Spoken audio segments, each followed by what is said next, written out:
نصلي على رسوله الكريم اما بعد. بھائیوں بزرگوں، مجلس کا انعقاد تو ہوا ہے ذکر و فکر پر،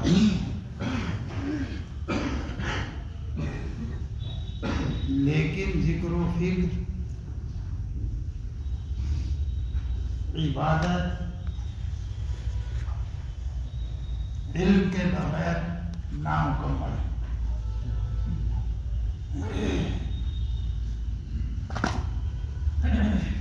کچھ میٹھی بات ہے اور ایک جملہ کڑوا، میں اس کڑوے جملے کو حذف کر دوں گا، اگر آپ اجازت دیں گے تو وہ بھی سنا دوں گا. حضرت مولانا الیاس صاحب رحمۃ اللہ علیہ امیر تبلیغ،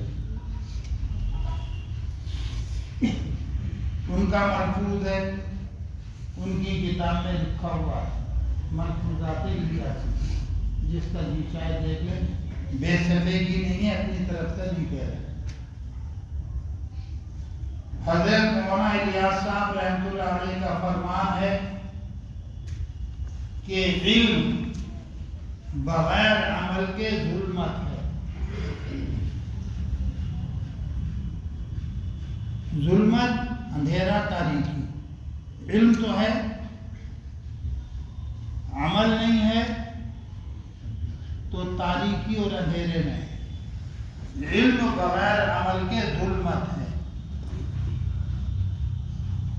اور عمل بغیر علم کے ضلالت ہے، گمراہی. عمل کر رہا ہے، علم ہے نہیں، کدھر کو چلے گا کیسے چلے گا اس کی خبر نہیں رکھتا. شیطان کہاں پٹکے گا اس کو لے جا کے کچھ پتہ نہیں. حضرت تھانوی علیہ الرحمہ نے لکھا ہے، اللہ دیے نام کے کوئی شخص تھے جو 40-45 برس سے حاجی اللہ دیے 40-45 برس سے وہ تکبیر اولیٰ کا اہتمام کر رہے تھے. کسی مظفر نگر تھانے بھون کے آس پاس کسی گاؤں کے رہنے والے، جن کے جی 40-45 برس سے تکبیر اولیٰ کے پابند، پانچوں وقت اذان دیتے، لیکن ان پڑھ تھے. ان کی نیکی کا بڑا چرچا کہ صاحب حاجی ایسا حاجی ویسا، ہر چوپال میں ہر بیٹھک میں جہاں کچھ لوگ جمع ہوتے ان کا تذکرہ. ایک مسخرے نوجوان نے کہا کہ یوں کر کے بہتا دوں گا. کیا کہا؟ یوں کر کے بہتا دوں گا کہ تیرے بہکائے میں نہ آگا کہ لگا لو شرط، کہ شرط تو جائز نہیں ہے لیکن تو بہکا کے دکھلا. جن دنوں کی یہ بات ہے غالباً برسات کا زمانہ، رات اندھیری اور بادل ہو تو اور زیادہ اندھیری رات تھی کہ یہ شخص، یہ جوان حاجی اللہ دیے کی مکان کی چھت پر چڑھنے میں کامیاب ہو گیا. رات کے 12 بجے کے بعد 2 بجے 4 بجے کے آس پاس حاجی صاحب اٹھنے کی تیاری میں تھے. بڑی سریلی آواز میں آواز دی، حاجی اللہ دیے کہ جی کون؟ کہ میں جبریل علی ہوں.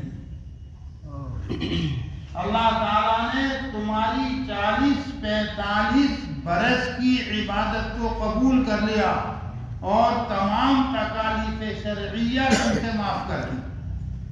تکالیف شرعیہ کا مطلب جو فرائض واجبات سنن ہیں، عبادت کے جتنے بھی طور و طریق ہیں، اللہ تبارک و تعالیٰ شامونہ وہ سب معاف کر دی. اب تمہیں کچھ کرنے کی ضرورت نہیں.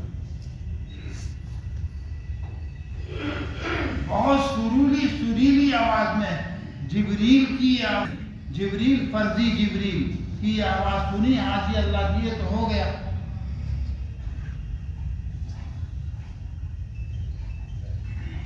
فجر کا وقت ہو گیا، صبح صادق ہو گئی۔ یہ شخص صبح صادق سے پہلے مسجد جا کر تہجد کرنے والا آج اذان بھی کوئی دوسرا دے رہا، اذان نہیں دی، اذان کی آواز سنی، نماز نہیں پڑھی، پانچوں نمازیں سیال میں گزر گئیں۔ لوگوں نے کہا کہ ضرورت نہیں، اللہ تعالیٰ نے قبول کر لی۔ جب قبول کر لی تو پھر اب ضرورت ہی کیا ہے مشقت جھیلنے کی؟ یہ جہالت کی بات ہے۔ ابھی اس کو میں پورا کروں گا۔ حضور صلی اللہ علیہ وسلم کے بارے میں قرآن کی شہادت ہے، خود صحابہ کرام کی شہادت ہے، حدیث ہے۔ حضور صلی اللہ علیہ وسلم نماز پڑھتے، عبادت کرتے، حتیٰ تورمت قدمہ، آپ کے پاؤں پہ سوجن آ جاتی، ورم آ جاتا۔ اور بعض روایتوں میں اور آگے پیروں پہ سوجن آئے گی، پاؤں پھٹ جاتے، پہلے سوجن آئے گی جب پھٹے گا پاؤں۔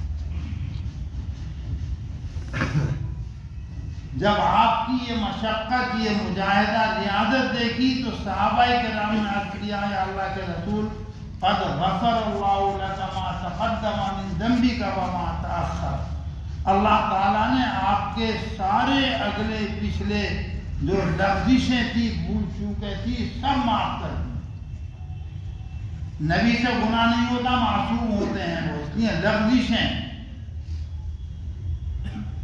ساری لغزشیں، ساری بھول چوکیں جو آگے پیچھے کی، اللہ پاک نے آپ کی سب معاف کر دی۔ پھر یہ ریاضت و مشقت کیوں، یہ مجاہدہ کیوں کہ آپ کے پیروں پہ سوجن آ جاتی ہے، پاؤں پھٹ جاتے ہیں، اتنی ریاضت کی کیا ضرورت؟ تو فرمایا افلا اکون عبدا شکورا، کیا جواب دیا؟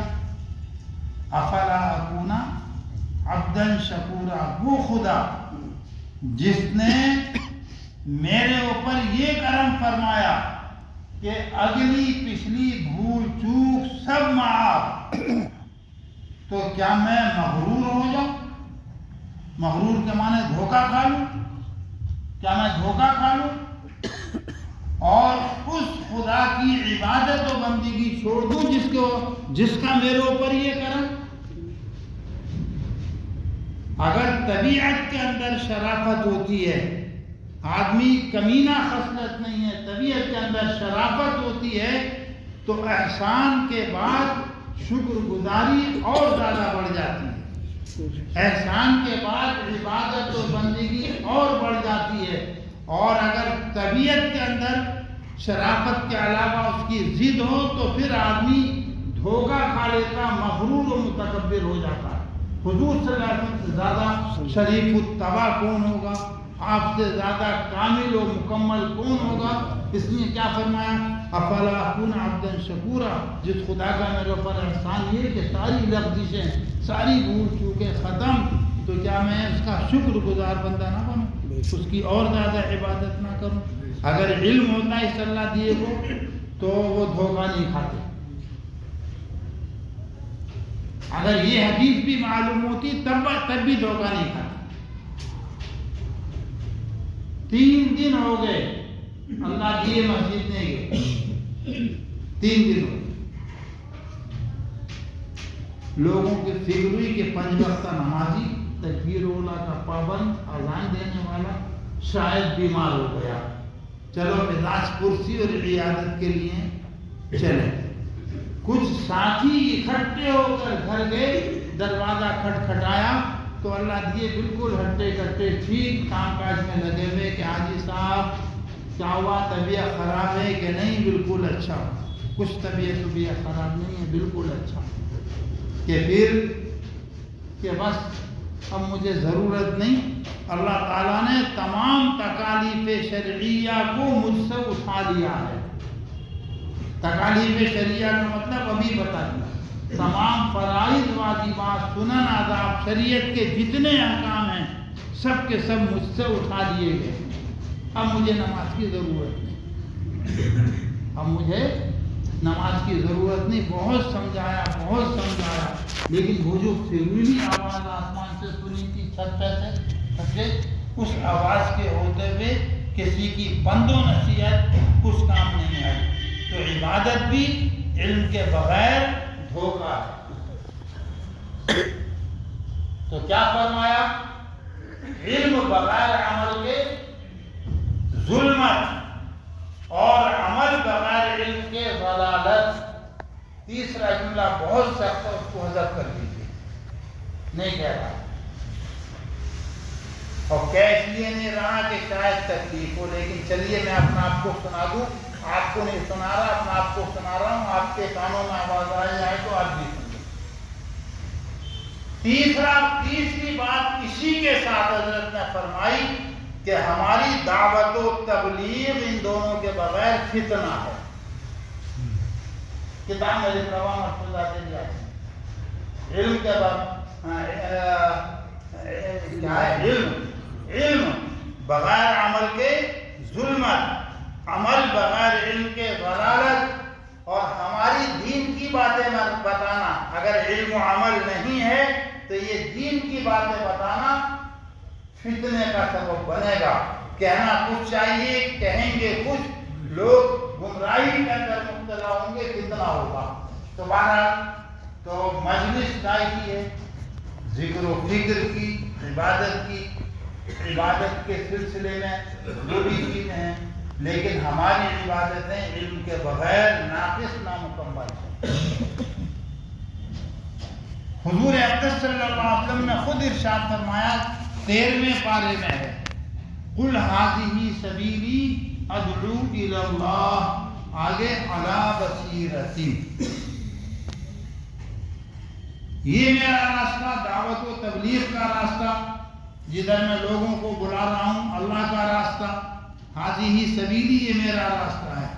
ادعو الی اللہ، میں اللہ کی طرف لوگوں کو دعوت دے رہا ہوں، بلا رہا ہوں. لیکن بلانا کیسے؟ علی بصیرۃ، بصیرت ہوش مندی کے ساتھ، علم اور دانش مندی کے ساتھ. علم اور دانش مندی کے بغیر اگر بات و نصیحت کی گئی تو نامعلوم جو بات کہی جا رہی ہے وہ بات و نصیحت کی ہے یا اس کے خلاف کی ہے، کچھ پتہ نہیں چلے گا. اور بات زیادہ ہو رہی ہے تو مقصد تو ذکر و فکر ہے. لیکن ماشاءاللہ مولانا نے بھی علم کی بات کی، وہ جو نظم پڑھی گئی، نعت پڑھی، اس میں بھی ماشاءاللہ علم کی چیزیں تھی وغیرہ وغیرہ، اس کی مناسبت سے یہ کہہ دیا. لیکن ہمارے یہاں بیٹھنے کی غرض عمل ہے، ذکر ہے. اور ذکر کے معنی یاد کرنے کے ہیں. ذکر کے معنی، اور یاد کس کو کیا جاتا ہے؟ جس سے محبت ہوتی ہے.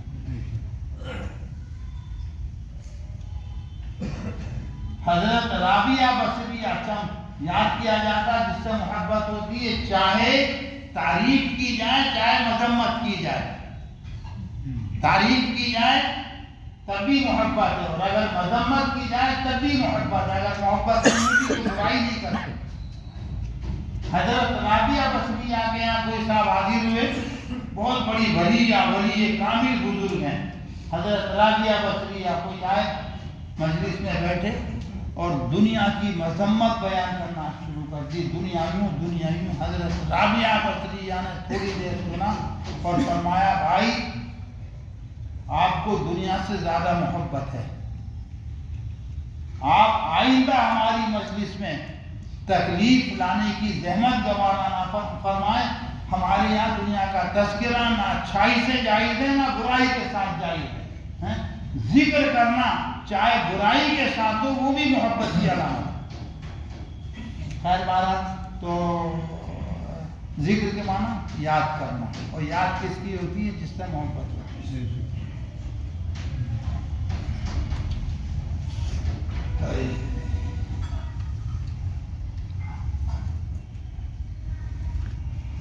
وہ لکھی ہوئی چیزیں ہیں سب. لیلا مجنون کی داستان مشہور ہے. ذکر پر بتا رہے ہیں، یاد پر کون سی یاد کا اعتبار ہے اس یاد کو بتا رہے ہیں۔ بہت سارے دیوانے تھے، یہ لیلا مجنون آپس میں چچا زاد بھائی بہن ہیں، یہ بھی جان لیجئے، چچا زاد بھائی بہن ہیں، دونوں خاندان کے ہیں، چچا تایا کے بچے، عربی میں دونوں کو ہی چچا کہتے ہیں، بڑے کو بھی چھوٹے کو بھی، چچا زاد بھائی بہن۔ بہت سارے دیوانے جب شہرت ہوئی لیلا کی تو آج وہ پڑ گئے، ہائے لیلا کے نعرے لگاتے رہتے۔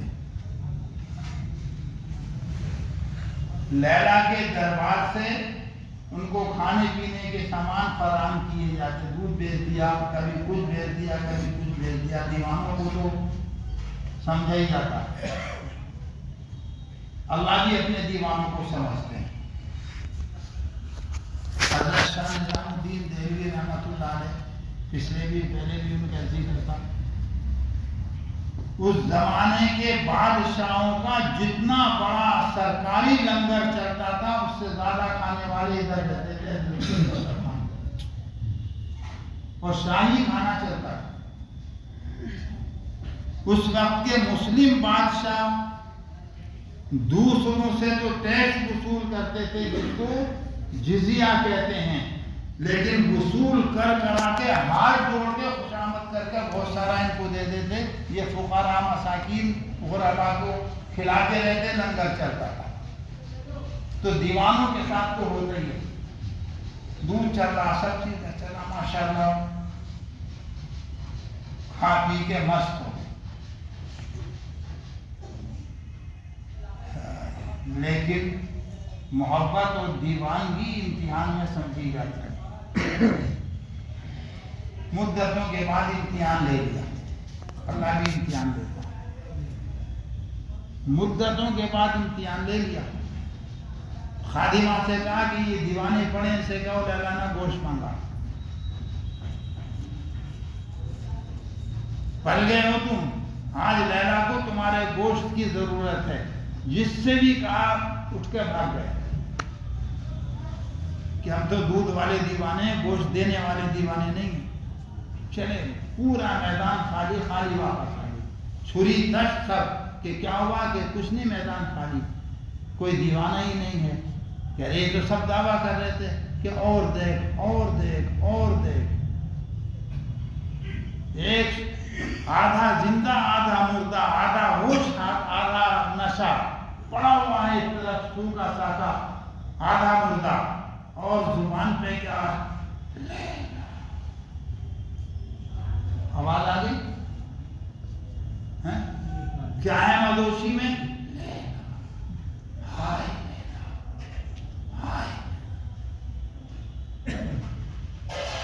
کہاں کہ میں خالی مانا کہ لیلا کی بیٹی بھی آئی، یہ چھری اور تشت ہے کہ کیا انہیں چھری اور تشت کہ گوشت مانگا ہے، کہاں کا، کہ یہ تو نہیں بتایا کہاں کا، چھری لی اور جگہ جگہ سے گوشت کی بوٹیاں کاٹ کے تشت میں رکھ دی کہ لے جا۔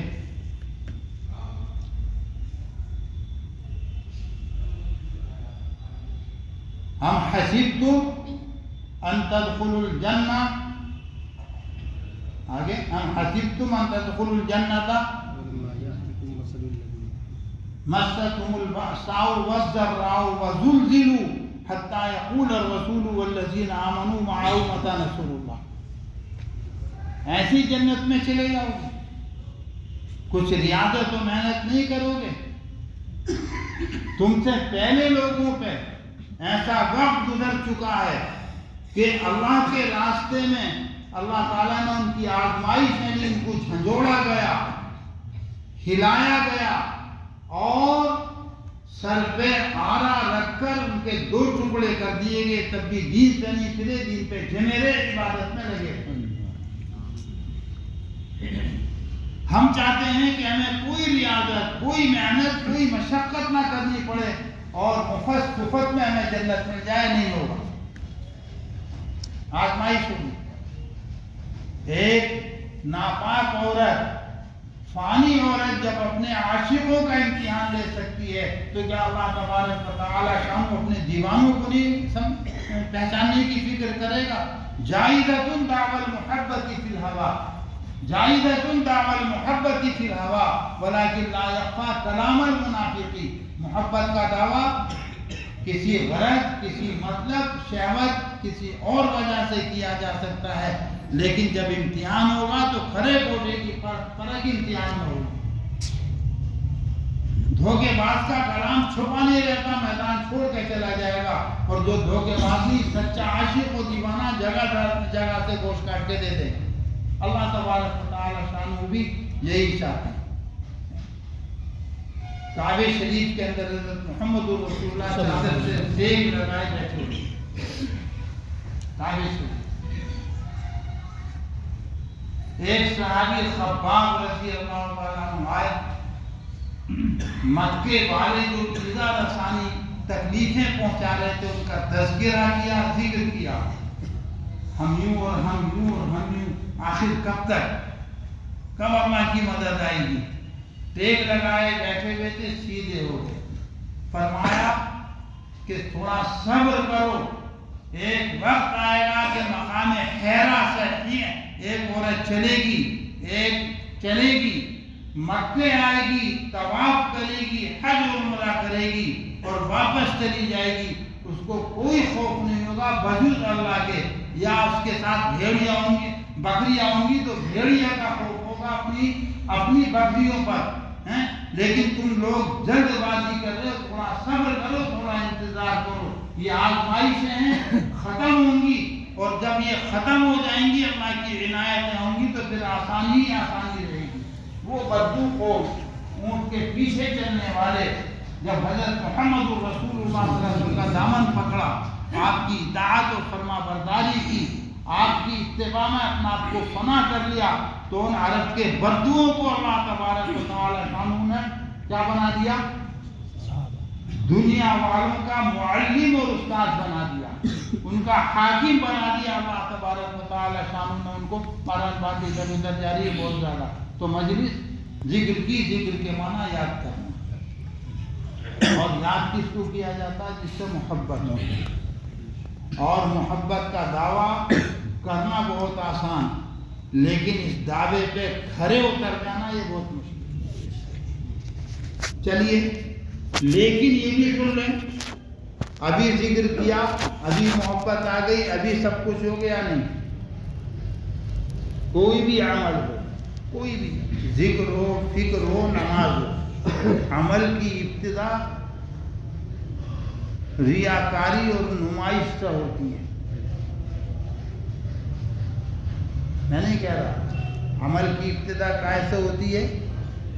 ریاکاری سے ہوتی ہے، دکھلاوے سے ہوتی ہے۔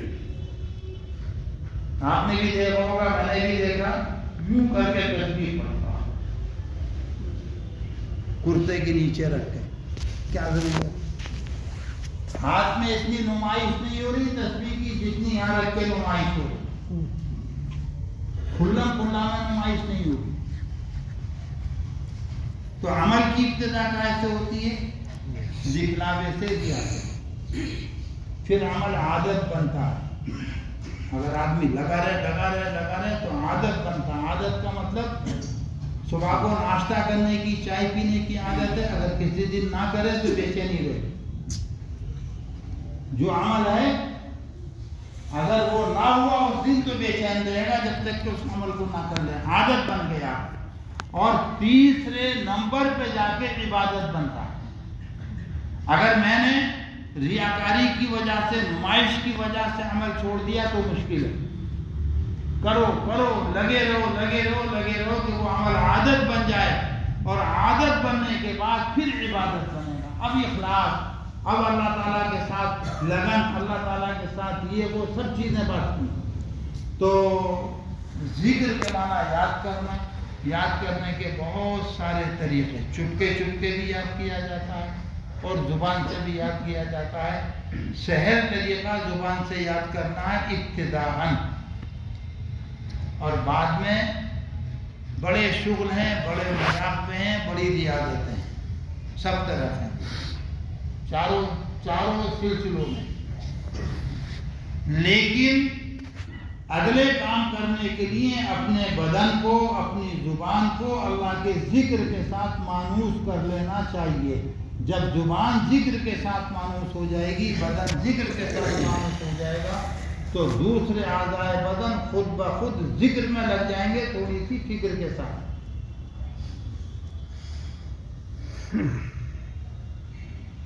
یاد کرنا، کتنا یاد کرنا.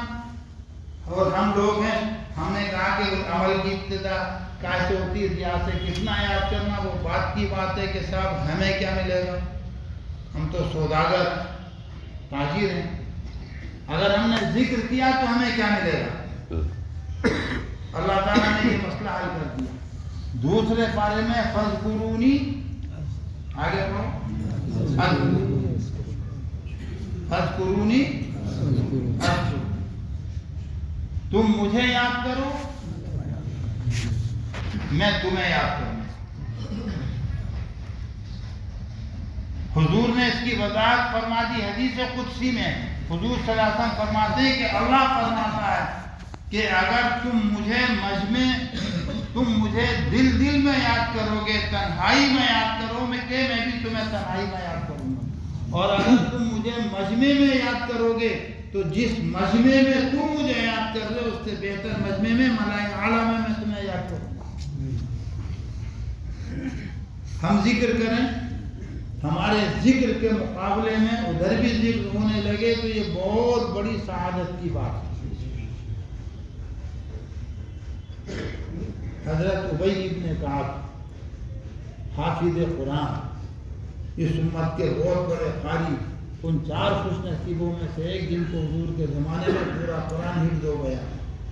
اقراہم ابی، ہم میں بہت بڑے قاری ابی ہیں. حضور کا فرمان، ایک دن حضور صلی اللہ علیہ وسلم نے ان سے فرمایا یا ابی ان اللہ امرنی، اے ابی مجھے اللہ تعالیٰ نے حکم دیا ہے ان اقرأ علیک لم یکن الذین کفروا من اہل الکتاب، میں تمہیں لم یکن الذین کفروا من اہل الکتاب پڑھ کر سناؤں، یہ اللہ نے مجھے حکم دیا ہے. ابی نے کیا کہا، یا رسول اللہ اسمانی اللہ، اللہ نے میرا نام لیا ہے، میرا ذکر کیا اللہ نے، اسمانی اللہ. سرکار نے فرمایا ہاں اللہ نے تمہارا نام لیا ہے. جب سرکار نے یہ فرمایا اللہ نے تمہارا نام لیا تو رونے لگے، خوب رو رہے. رونے کی بات ہے، خوشی کی بات ہے کہ خوشی میں آنسو نکل گئے. اور زبان پہ کیا آ رہا، اذکر عند رب العالمین، میں اس لائق ہوں کہ میرا نام اس رب العالمین کے یہاں لیا جائے، میں اس لائق ہوں کہ میرا نام اس رب العالمین کے یہاں لیا جائے. تو واقعے کا اعتبار سے یہ ہے کہ ہم اس لائق نہیں ہیں کہ ہمارا نام وہاں لیا جائے، لیکن یہ اللہ تبارک و تعالی شانہ کا کرم اور احسان ہے کہ اس نے وعدہ کر لیا ہے کہ تم مجھے یاد کرو میں تمہیں یاد کروں. ہم لائق نہیں، ہم چیپتی کا شوربہ کے وہاں ذکر کیا جائے. اتنا بڑا صحابی جو حضور کے زمانے میں قرآن کے حافظ و قاری ہو گئے، اس امت کے اقرأہم ابی، اس امت کے سب سے بڑے قاری، جب ان کو سرکار نے بتایا کہ تمہارا نام لے کر اللہ نے مجھے بتایا تو کیا زبان سے نکلا، ایذکر عند رب العالمین، آنکھوں میں آنسو. کیا میرا ذکر کیا جاتا ہے اللہ کے یہاں، اللہ تعالیٰ میرا نام لیتا ہے. تو اگر اللہ تعالیٰ ہمارے ذکر کے جواب میں ہمارا نام لے لے، ہمارا ذکر کر لے، تو یہ ہمارے لیے بہت بڑی سعادت کی بات ہے.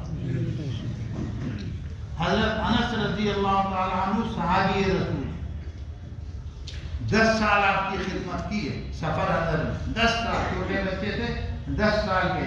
اور جب حضور صلی اللہ علیہ وسلم کا وصال ہوا، دنیا سے تشریف لے گئے تو 20 برس کے بچے تھے، جوان 10 برس کے تھے. 10 برس سے خدمت کی، 10 سال تک خدمت میں لگے. اللہ اکبر. ان کے شاگرد ہیں ثابت بنانی. کیا نام بتایا؟ ثابت بنانی. حضرت ثابت بنانی فرماتے ہیں کہ جب اللہ تبارک و تعالی شانہ مجھے یاد کرتا ہے، میرا ذکر کرتا ہے تو مجھے پتہ چل جاتا ہے. عجیب بات، جب اللہ مجھے یاد کرتا ہے. اللہ جب میرا ذکر کرتا ہے تو مجھے پتہ چل جاتا ہے. لوگوں کو تعجب ہوا کہ کیسے پتہ چل جاتا ہے. اللہ نے آپ کا نام لیا ہے, اللہ نے آپ کا ذکر کیا, آپ کو کیسے پتہ چل جاتا ہے؟ کہ مجھے ذکر کی توفیق ہو جاتی ہے. اسی وقت میں اللہ اللہ کرنے لگتا ہوں, قرآن پڑھنے لگتا ہوں, درود پڑھنے لگتا ہوں, سبحان اللہ الحمدللہ میری زبان پہ جاری ہو جاتا ہے. ہماری بات سمجھ میں؟ تو یہ جو میں نے الحمدللہ کہا, سبحان اللہ, کبھی آپ جا رہے ہیں پتہ نہیں کس سوچ میں ہیں, لیکن اچانک زبان پہ سبحان اللہ آ گیا, چلتے چلتے اچانک زبان پہ الحمدللہ آ گیا, اچانک استغفار کرنے لگے, تو یہ میری زبان پہ, آپ کی زبان پہ سبحان اللہ, اللہ اکبر, لا الہ الا اللہ, استغفار چلتے چلتے آ جانا, یہ اوپر سے آیا ہے. ادھر یاد کیا ہے, جب ادھر یاد کیا تو ہمیں یاد کی توفیق ملی. اللہ کتنا یاد کریں, فائدہ تو یہ اذکرونی اذکرکم, تم مجھے یاد کرو میں تمہیں یاد کروں گا. کیسے یاد کریں؟ اذکروا اللہ قیاما وقعودا وعلی جنوبکم. اللہ کو یاد کرو کھڑے کھڑے, بیٹھے بیٹھے, اور جب لیٹ جاؤ تب بھی اللہ کو یاد کرو. اچھا تھا کہ پھر سو میں نا بڑی آسانی ہے, سویا کی جائے گا, بڑی آسانی. کیا آسانی ہے کہ سونے کی دعا پڑھ لو, ذکر ہو گیا رات بھر کے, اور جب اٹھو تو اٹھنے کے بعد کی دعا پڑھ لو, پوری رات ذکر میں گزر گئی. کتاب لیٹے لیٹے بھی ذکر کریں گے تو پھر سونا کیسے ہوگا؟ سونا ہو گیا, دعا پڑھ لو, اللہم بسمک اموت واحیا, یاد کر لو, کرا لو علامات, اللہم بسمک اموت واحیا. اور جب اٹھو تو سب سے پہلے زبان پہ کیا ہے؟ الحمدللہ الذی احیانا بعد ما اماتنا والیہ النشور. گویا کہ یہ پورا درمیانی وقت آپ کا عبادت میں ذکر میں گزر گیا. ہماری بات سمجھ, تو ہر حال میں اللہ کو. حضور صلی اللہ علیہ وسلم کے حالات میں لکھا ہے اذکروا اللہ علی کل احیانہ یا فی کل احیانہ.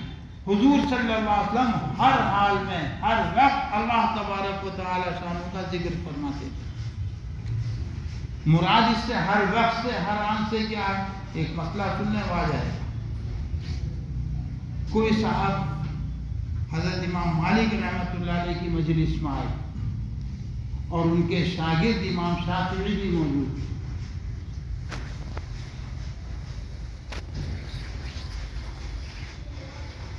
مسئلہ پوچھا, دو آدمی آئے, دو. کیا مسئلہ پوچھا کہ اس نے طوطا بیچا ہے, یہ میرا ہے, طوطے کا بھائی اس نے طوطا بیچا ہے. میں نے اس سے پوچھا کہ طوطا بولتا ہے کہ خوب بولتا, ہر وقت بولتا ہی رہتا ہے, طوطا ہر وقت بولتا رہتا ہے, کہ اور اگر ہر وقت نہ بولا کہ میری عورت کو طلاق. بولتا طوطا, اگر ہر وقت نہ بولے تو میری عورت کو طلاق.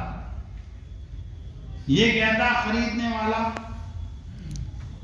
کیا کہتا ہے کہ بولتا تو ہے لیکن جو اس نے بتایا وہ اتنا نہیں بولتا. اب بتائیے اس کی عورت کو طلاق ہوئی یا نہیں؟ بولتا تو ہے لیکن ہر وقت نہ بولے, ہر وقت بولتا, ہر وقت نہ بولے تو طلاق, ہر وقت نہیں بولنا. امام مالک نے فرمایا کہ طلاق ہو. یہ بیچارے اٹھ کے جانے لگے. تو ان کے شاگرد رشید امام شافعی رحمۃ اللہ علیہ باہر نکلے, پیچھے پیچھے چلے, اور کہا کہ بھئی اکثر بولتا یا اکثر چپ رہتا, کہ اکثر بولتا ہے کہ طلاق نہ ہوئی تیری عورت کو, جا. استاد کہہ رہے ہیں طلاق ہو گئی, شاگرد کہہ رہا کہ طلاق نہیں. واپس آ گئے دونوں لوگ, کہتے تھے کہہ رہے ہیں کہ طلاق نہیں ہوئی. پوچھا کہ کیوں نہیں ہوئی؟ کہ حضور صلی اللہ علیہ وسلم سے فاطمہ نامی ایک خاتون نے کوئی ان کے شوہر میں طلاق دے دی تھی. جب طلاق دے دی تھی تو حضور نے کہا تھا کہ جب تیری عدت گزر جائے تو نکاح کرنے میں جلدی مت کرنا, مشورہ کر لینا. عدت گزر گئی, حضور صلی اللہ علیہ وسلم کے پاس وہ آئیں اور آپ کو خبر دی آ کر کہ دو آدمیوں نے مجھے پیغام نکاح دیا ہے.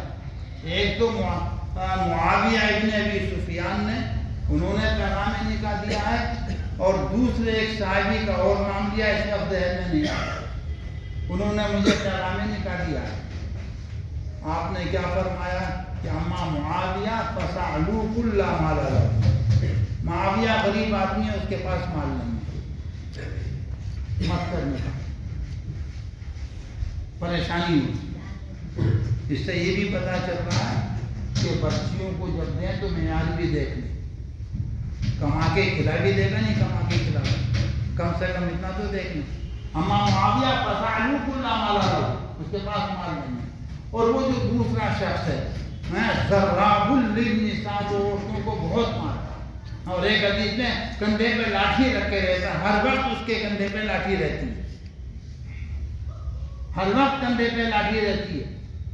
تو یہ حدیث امام شافعی رحمۃ اللہ علیہ کے ذہن میں تھی. اس حدیث سے استدلال کیا اور کہا کہ طلاق نہ ہوئی. امام مالک نے پوچھا تو یہ حدیث سنائی اور کہا کہ حضرت وہ رات بھر سوتے ہوئے جگتے ہوئے رستے میں چلتے پھرتے کندھے پہ لاٹھی تو نہیں رکھتا تھا؟ کہ ہاں بالکل، کہ بس یہی معنی مراد ہے.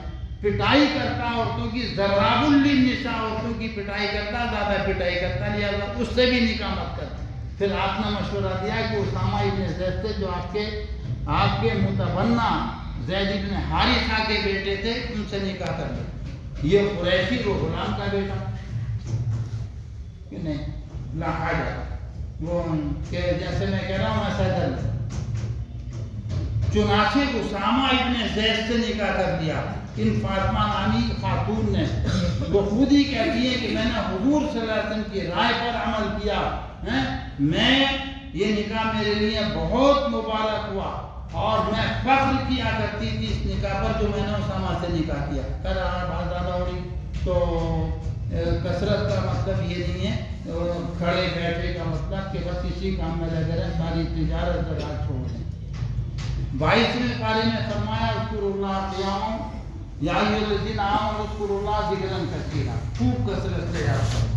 اور اس کثرت کا ترجمہ جگر مراد آبادی نے کیا، نہ غرض کسی سے نہ واسطہ، نہ غرض کسی سے نہ واسطہ، مجھے کام اپنے ہی کام سے، تیرے ذکر سے، تیری فکر سے، تیری یاد سے، تیرے نام سے. ذکر ہو تو اس کا، دل میں کچھ چکر لگائیں وساوس و خیالات تو اس کے، یاد آئے تو اس کی، زبان پہ نام لیا جائے تو اس کا، زبان پہ نام لیا جائے تو اس کا. یہ ہے مطلب اذکروا اللہ ذکرا کثیرا کا، کہ آدمی کی فکر، آدمی کا دھیان ادھر لگا رہنا چاہیے. پھر ذکر کیسے کریں گے، اس سے پہلے ہفتے میں پہلے دفعہ میں بتایا تھا، لیکن جلدی مقصد تو ذکر ہے، اللہ کا یاد کرنا. جس حال میں کھڑے بیٹھے اللہ کا نام لیں گے برکت آئے گی، فائدہ ہوگا. وضو بے وضو جس طرح بھی نام لیں گے برکت آئے گی، فائدہ ہوگا. وضو بھی شرط نہیں. اور عجیب بات ہے یہ، جتنی بھی عبادتیں، نماز روزہ حج زکات، سب عبادتوں کی حد مقرر ہے، طریقہ مقرر ہے، ان کے لیے کچھ شرطیں ہیں، ان شرطوں کے بغیر وہ عبادتیں نہیں. اگر آپ نماز پڑھیں، آ رہے صاحب اور ایسی نماز پڑھنے لگے، کپڑے بھی پاک چاہیے، آپ کا بدن بھی پاک چاہیے، وضو بھی چاہیے، اب نماز پڑھ، قبلہ رخ بھی چاہیے، اب نماز ہوگی. ذکر ادھر کو منہ کر کے کر لو، ادھر کو کر لو، ادھر کو کر لو، تھوڑا کر لو، بہت کر لو، جس حال میں چاہے کھڑے کھڑے کر لو، بیٹھے بیٹھے کر لو، کوئی شرط نہیں، بس اللہ کا نام لینا چاہیے.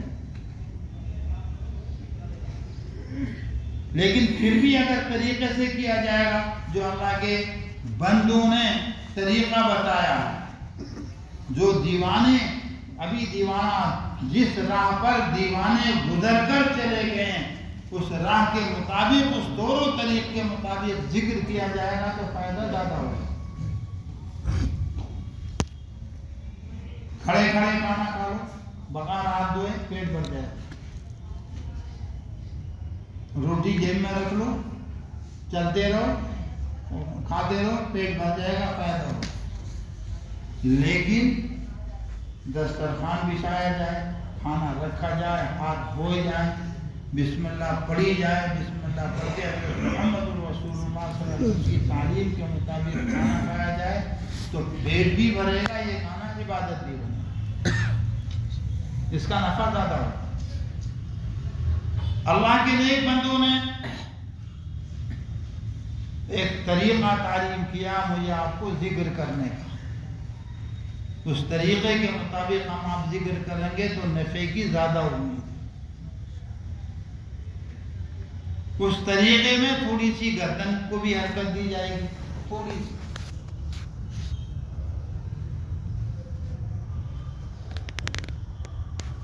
اور گردن کو مقصود گردن کو حرکت دینا نہیں، یہ بھی ذہن میں رکھیے. اگر کوئی سیدھا سیدھا بیٹھ کے لا الہ الا اللہ لا الہ الا اللہ وہ کام میں لگا ہوا، لیکن مسلسل ایک حالت میں بیٹھے رہنا طبیعت پر تعب اور بوجھ بنتا ہے. آپ نے قرآن پڑھنے والوں کو دیکھا ہوگا، حافظہ کرنے والوں کو، آپ خود بھی جب قرآن کی تلاوت کرتے ہیں تو کچھ نہ کچھ کیوں کر رہے ہیں حرکت؟ قرآن پڑھ رہے ہیں، حرکت تو نہیں کرنی چاہیے، لیکن کچھ نہ کچھ کیوں؟ جم کر بیٹھے بیٹھے اگر قرآن پڑھیں گے تو تھوڑا بہت پڑھ کے طبیعت میں اکتاہٹ پیدا ہو جائے. طبیعت کو ادھر ادھر ہلچل دینے کے لیے طبیعت کو حرکت کرتے ہیں. آپ بھی، میں بھی، بچہ بھی جب پارا سناتا، سبق سناتا تو کچھ نہ کچھ حرکت کرتا ہے، اور وہ ممنوع نہیں. آپ بے جا حرکت جو بچے کرتے ہیں پھر ان کو روکنا چاہیے. میں بھی اگر بے جا حرکت کروں خوب زور سے تو اس سے مجھے رکنا چاہیے، آپ کو رکنا چاہیے، حرکت تو ہوگی. تو ایسے مقصود و مطلوب تو ذکر ہے، کوئی حرکت نہیں، نہ گردن ہلائی جائے نہ خود ہلائے، لیکن ایک حالت میں بیٹھے بیٹھے 200 دفعہ لا الہ الا اللہ کہنے سے طبیعت میں اکتاہٹ پیدا ہو جائے گی. اس لیے اللہ والوں نے جو اس فن کے ماہر ہیں، اس لین سے گزرتے ہیں، انہوں نے ایک طریقہ تعلیم کیا کہ تھوڑی سی حرکت بھی کر لینی چاہیے، اور حرکت کے فائدے بھی.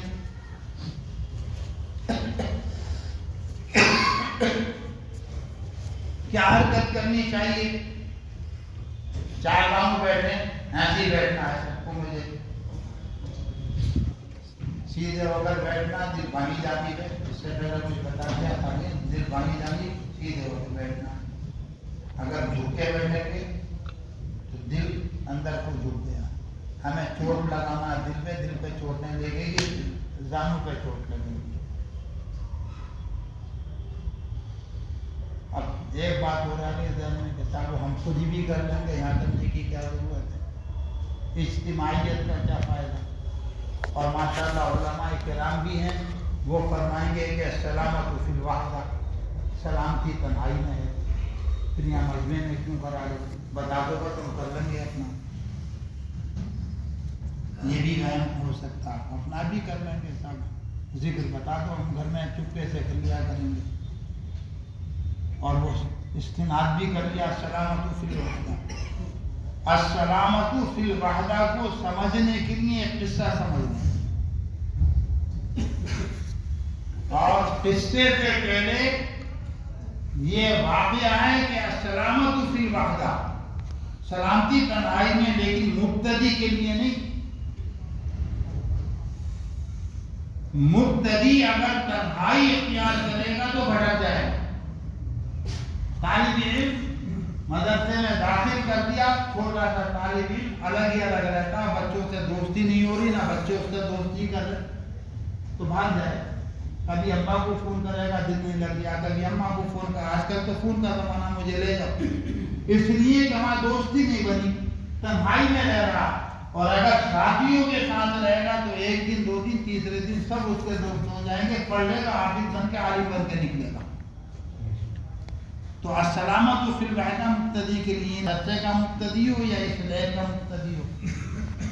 اب وہ قصے کی طرف آ جائیے. خواجہ عبد القادر جیلانی رحمۃ اللہ علیہ کتنے بڑے آدمی, بہت بڑے آدمی اور بہت بڑا جب بنتا ہے آدمی جب اپنے آپ کو یہ سمجھ لے کہ میں تو کچھ بھی نہیں.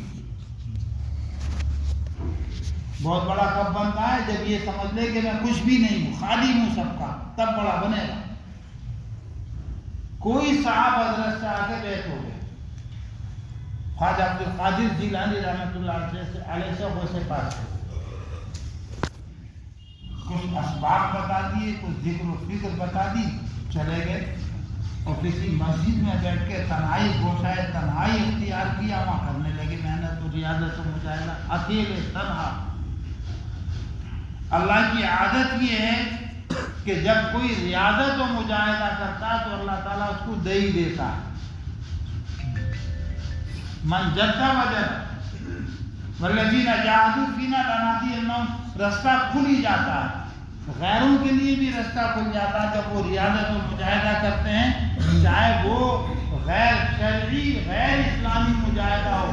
ان کو بھی بڑے بڑے کیا کہتے ہیں کرتب اور بڑے بڑے شوق دے بازی وہ بھی کر لیتے ہیں جب وہ محنت کرتے ہیں تو دل اور روح پر. تو کچھ معمولات کچھ ذکر دے دیے, ذکر کیے تو ماشاءاللہ کچھ ان کو کچھ حاصل ہو گیا. کچھ کیا حاصل ہوا؟ اکیلے آدمی کے ساتھ شیطان ہوتا ہے, شیطان آ گیا اور شیطان نے ان کو یہ سبق پڑھا دیا جب کچھ حاصل ہوا کہ تو پہنچ گیا, ساری ولایت کے مقامات تو نے حاصل کر لی, اور رات کو روزانہ جنت کا نظارہ اس کو ہونے لگا. رات کو جنت کا نظارہ, حور و غلمان اس کے سامنے, اور جنت کے میوے جات پھل فروٹ اس کی غذا. روزانہ اس کو یہی نظارہ, روزانہ یہی نظارہ. حضرت کے جو اس کے ساتھ والے تھے وہ ملے کہ بھائی حضرت کے یہاں نہیں آ رہے, کہ مجھے حاجت نہیں ہے, میں تو پہنچ گیا, حضرت کو ضرورت تو حضرت تشریف نہ ہے. اپنی کرامتیں اور یہ جنت کا نظارہ اور یہ سب چیزیں بتا دی, لیکن دوست ملتے رہے. اچھے دوست وہی ہیں جو تعلق رکھیں اور اپنی طرف کو کھینچتے رہیں, چھائی کی طرف کو کھینچتے رہیں. اچھے دوست وہی دوست ملتے رہے. کبھی حضرت کے یہاں, حضرت کے یہاں کہ نہیں السلام کچھ بھی رہے گا, تنہائی میں سلام کی, مجھے تو بہت کچھ حاصل ہو چکا ہے, جنت دیکھتا ہو روزانہ. اگر ان کو ضرورت ہے خواجہ صاحب کو تو وہ آئے ہمارے یہاں, حضرت سے کہہ دیا جائے. مسکرائے اور کہا کہ بھائی ہمیں ہی جائیں گے ان کے پاس, ہمیں ضرورت ہے, ان کو حاجت نہیں ہے, ہمیں حاجت ہے, ہمیں ہی جائیں گے. چنانچہ حضرت خواجہ عبد القادر صاحب جیلانی رحمۃ اللہ علیہ اس کے پاس جو جنت کا نظارہ روزانہ کرتا تھا, رات میں خواب میں سوتے ہوئے اس کے پاس تشریف لے گئے.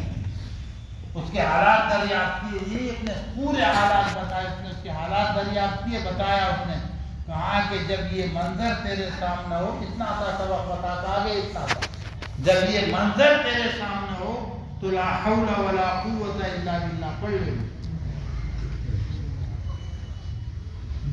ڈاکٹر کی ضرورت اس لیے ہے اس رستے میں بھی, جب یہ منظر سامنے ہو تو لا حول ولا قوت الا باللہ پڑھ لے. چنانچہ رات ہو گئی, سو گئے, اور وہی جنت, وہی ساری سوریں, وہی غلام خادم, وہی جنت کے پھل, لیکن تصرف ادھر سے ہو رہا. یا تو تعلیم کی ہے, بتا کر گئے, اور وہاں اندر اندر پاور کا استعمال ہو رہا. کچھ یاد نہیں, مست ہے, لیکن اچانک یاد آیا کہ حضرت نے فرمایا تھا کہ لا حول ولا قوت الا باللہ پڑھ لینا. جیسے ہی اس کی زبان میں لا حول ولا قوت الا باللہ آیا تو بغداد کے قبرستان میں بیٹھا تھا, مردوں کی ہڈیاں اس کے ہاتھوں میں تھی, جس کو وہ کھا رہا تھا. قبرستان کے مردوں کی ہڈیاں اس کے ہاتھ میں تھی, جس کو وہ کھا رہا تھا. بغداد کے قبرستان میں نہ جنت, نہ حور, نہ غلمان, کچھ اس کے سامنے نہیں. جب آنکھ کھلی اور یہ دیکھا, بہت زور سے چیخ ماری اور رات کے اسی وقت جب وہ بیدار ہوا بھاگا ہوا حضرت کے یہاں آیا اور حضرت کے ہاتھ میں ہاتھ دیا اور فرمایا کہ حضرت اگر آپ میری دستگیری نہ فرماتے تو شیطان تو مجھے مکمل گمراہ کر چکا ہوگا. تو یہ السلامت فی الوحدہ کہ صاحب تنہائی میں کر لو, تنہائی میں کر لینا جب پڑھو گے تنہائی کا وقت آئے گا. ابھی تو تنہا نہ چل سکو گے محبت کی راہ میں, ابھی تو یہ ہے تنہا نہ چل سکو گے محبت کی راہ میں چل رہا ہوں آپ میرے ساتھ آئیے.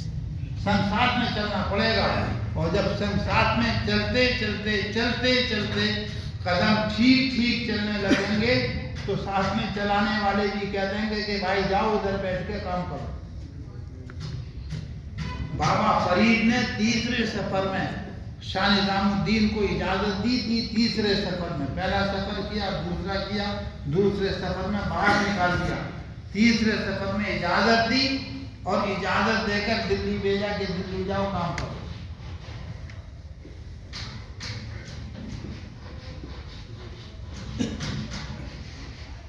لیکن کام ایسے نہیں ہوتا. دلی آ کے کوئی سونے کی چڑیا ان کے ہاتھ میں نہیں تھی, بڑے دھکے مکے ٹکر ہیں, کہیں رہنے کے لیے جگہ بھی نہیں. کبھی اس کا مکان کرائے پہ, کبھی اس کا مکان کرائے پہ, کبھی اس کا مکان کرائے پہ. بہت بعد میں جا کے بڑی آزمائشوں کے بعد, بہت دھکے مکوں کے بعد دروازے کھلتے ہیں اوپر سے, جب دیکھ لیتے ہیں کہ واقعی طالب صادق سچا طلبگار ہے ہمارا, تب دروازے کھلتے ہیں. پھر ماشاءاللہ اس بستی کا نام جس کو اب نظام الدین کہتے ہیں, کچھ اور نام تھا, وہ بھی میرے راستے سے نکل گیا. سید پور یا ایسے کوئی پور تھا, وہ کوئی پور تھا وہ گاؤں جس میں حضرت شاہ نظام الدین صاحب بعد میں تشریف لائے خیر بارہ میں, تو یہاں بھیجا گیا. تو ساتھ چلاتے چلاتے رگڑتے رگڑتے رگڑتے رگڑتے جب چلنا آ جاتا تو کہتے ہیں کہ جاؤ ادھر جا کے چلاؤ لوگوں کو, تم اب تمہیں چلنا آ گیا, ورنہ سنگ ساتھی چلنا پڑے گا. اور تنہائی کے اندر, وحدت کے اندر بجائے ہے تو سلامتی, لیکن مبتدی کے لیے نہیں, منتہی کے لیے. بس اللہ تعالیٰ یہ جو کچھ بتایا ہے بہت ساری چیزیں, اللہ تعالیٰ یہ جو کچھ بتایا اس کو سمجھنے کی عمل کی توفیق دے. اور جو مقصد ہے ہمارا اس کا ذکر, انشاءاللہ ذکر میں لگیں گے. 10 بجے تک ہی ذکر کی باتیں خالص کرنا, ذکر میں لگیں گے. ذکر کیسے کریں گے وہ بتا رہے تھے, بتاتے بتاتے ادھر بھٹک گئے, ہم بھی ادھر ادھر بیٹھ گئے. 4 دام بیٹھ جائیں قبلہ ہو, کیونکہ مسجد میں 4 دام کا مطلب پکوڑا مار کے بیٹھ جائیں. میں بھی بیٹھوں گا اور کوئی تغلق نہ کرنا, نیچے بیٹھنا, سب کو ایسے مجھے ایسی اچھا لگے. یہ مجبوری ہے, ورنہ یہ بھی نیچے بیٹھ کے ہوتا تو اچھا, مجبوری نہ ہو. 4 دام ہو جاؤ بابا قبلے کو رخ کر لو, اور مسجد بہت بڑی ہے.